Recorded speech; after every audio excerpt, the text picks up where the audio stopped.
Good afternoon. Today's story is How Raven Stole the Sun. I'm going to take off my dust cover.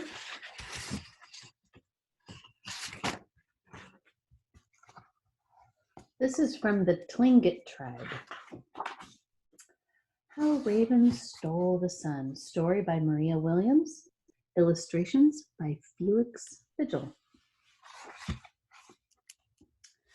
A long time ago, Raven, or Yale, was pure white from the tips of his claws to the ends of his wings.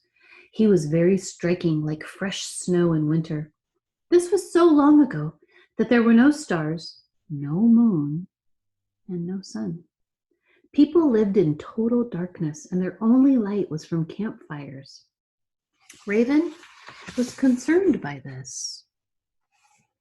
No moon, no stars, no sun. Wouldn't that be weird? The stars and the moon and the sun were kept in large, beautifully carved boxes in the chief's house. The chief was greedy and didn't want to share these wonders with anybody, not even his wife or daughter. Raven knew that the chief kept those celestial lights all to himself and began plotting how he could take them away. Raven tried to get into the chief's big house, but was always caught before he could enter. Finally, he came up with a brilliant scheme for stealing the stars, moon, and sun.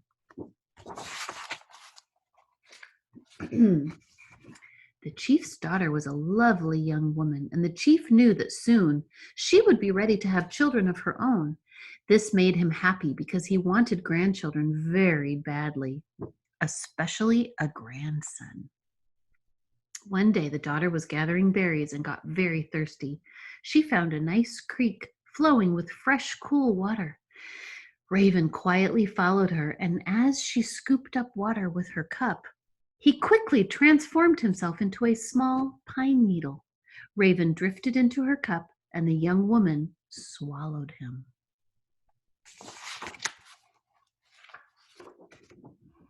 Several months later, the chief's daughter gave birth to a beautiful baby boy. But what the chief and his family didn't know was that the baby was Raven. The chief was very happy and proud. He had always wanted a grandson. The baby cried a lot, but the chief was very patient. One day, the chief noticed the baby was pointing to the box with the stars in it.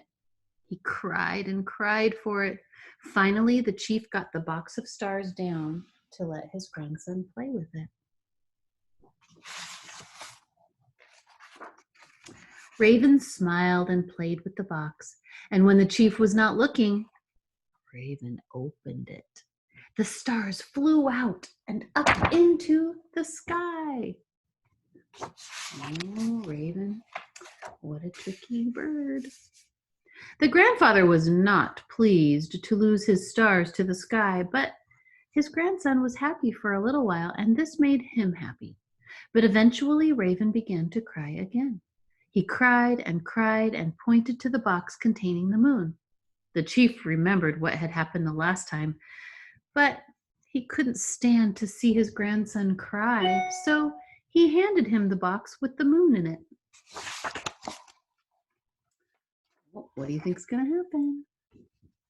The grandson smiled and played with the box. When the chief looked away, Raven opened the lid. The moon flew out and up into the sky.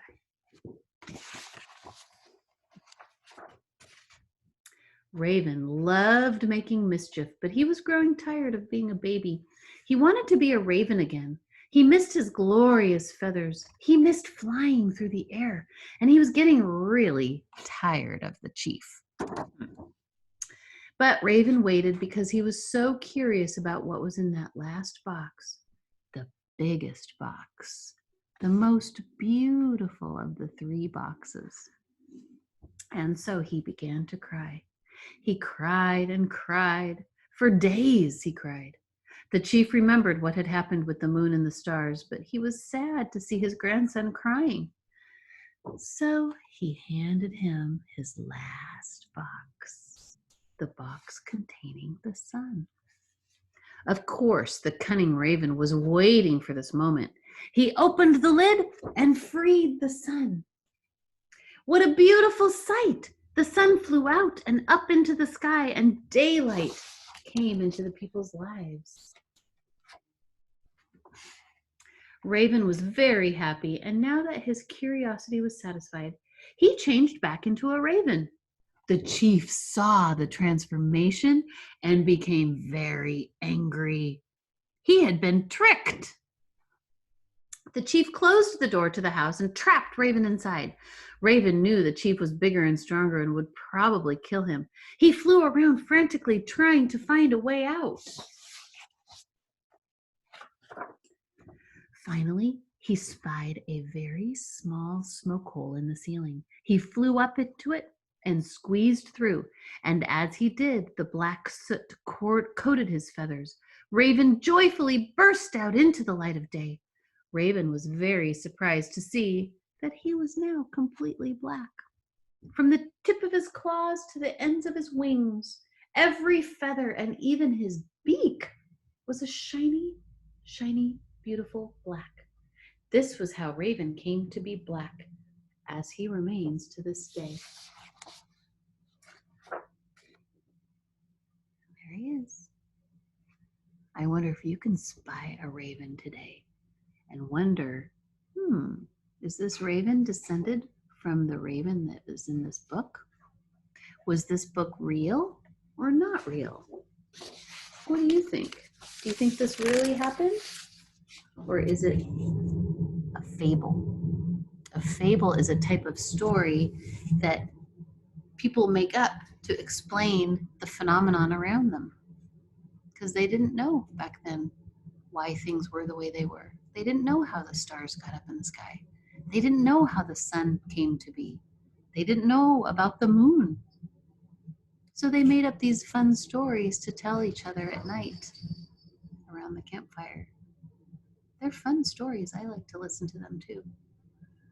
Maybe you can come up with your own fable about something. We did this in our elementary classroom. We read this book and then we made our own fables about how did the tiger get his stripes? How did the zebra get his stripes? How did the panda get its black eyes? You can come up with your own fable. Make it fun. Make it fantastic. It can be anything your imagination comes up with. Okay, have a good time. Love you. Bye.